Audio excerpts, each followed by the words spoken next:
an awesome episode Beacon was. Really, really awesome.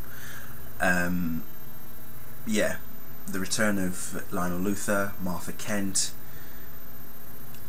those two in particular really made the episode what it was. You know, you have Martha fighting not just for the heroes but protecting Clark as a mother should.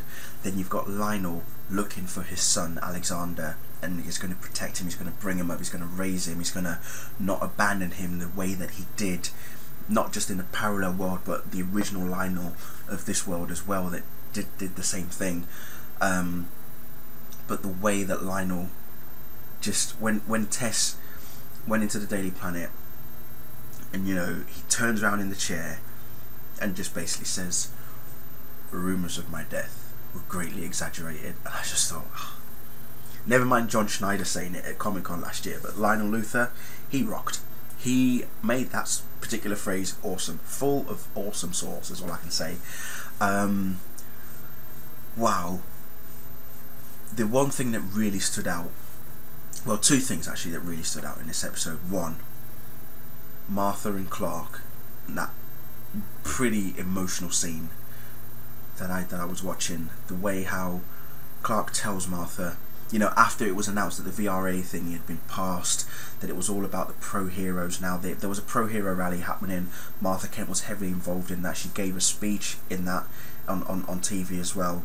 But it's just after the votes were counted and it was all, everything was for the heroes.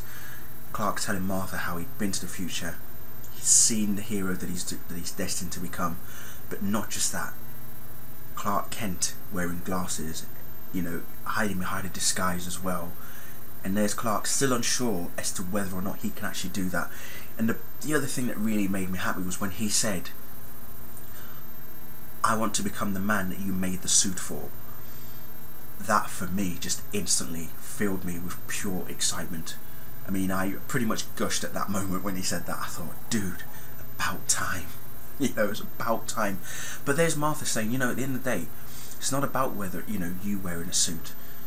And, you know, there's Clark saying, yes, but it is time for me to step out into the light. And then when Martha turned around and said, "But you are the light," I just thought, damn. Seriously. Wow. Epic is all I can say. And the second thing, just before this Martha and Clark scene, we saw video clips of Smallville fans. Okay, a competition was done last year for Smallville fans to do like 20 or 30 second clips talking about why the blur has inspired them. Okay, so it's as if they were talking in the show, and these videos were submitted, and we saw a bunch of them on the episode in the episode Beacon, and I have to say it was absolutely awesome just seeing ordinary people talk about the blur, and it was just amazing to watch. It really was amazing to watch. I mean, seriously, just seeing all these people's videos and just thinking, you know, how the blur has inspired them, how the blur has made the streets of Metropolis safe for them to walk in, how one guy wants to be a hero to his kids, you know, another one saying that because of what the heroes do, that they use their differences to put everything to right, wants him to believe that he can also do the same thing one day in his life. And it's like, wow. You know, and there's Clark realizing that despite everything he's up against, there are people out there who still believe in him, and that he should not give up hope whatsoever. I mean, there's Chloe, there's Lois as well, giving him the push on.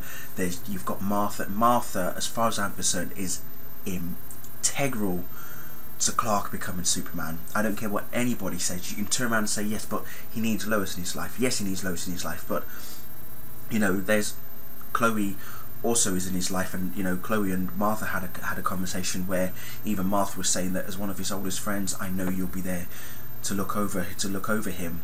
But as far as I'm concerned, the only person that I think is more important, well, two of them, unfortunately only one of them is around, Martha and Jonathan Kent, you know. But more right now it's Martha. You know, Martha needs to remain for the rest of the season, as far as I'm concerned. You know, she really is important, and I think Clark really needs Martha back in his life, you know, because no one else is going to be more important to give him that push to become the hero he needs to become unless it's Martha. You know, like he said, I want to be the man that you made the suit for. Hello. But no, and then Alexander. Where the hell are they going with Alexander? 2 words, Connor Kent. And I was actually quite surprised at the end of the episode. The end. There comes Alexander going up towards Tess, who's fiddling with a needle, a syringe, and a little serum, and he's going, I don't feel too good. I'm forgetting things. Thinking, okay, this is interesting. Thought, well, this could work towards Rosenbaum's return as Lex Luthor. If he forgets everything, he's not going to know who Clark Kent really is. And when he sees Clark flying in the suit, as far as he's concerned, he's Superman. But then something happened.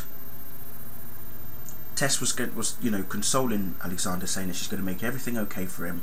She's got the syringe. And then when she puts it in, the needle bends. And I'm like, oh, that wasn't supposed to happen.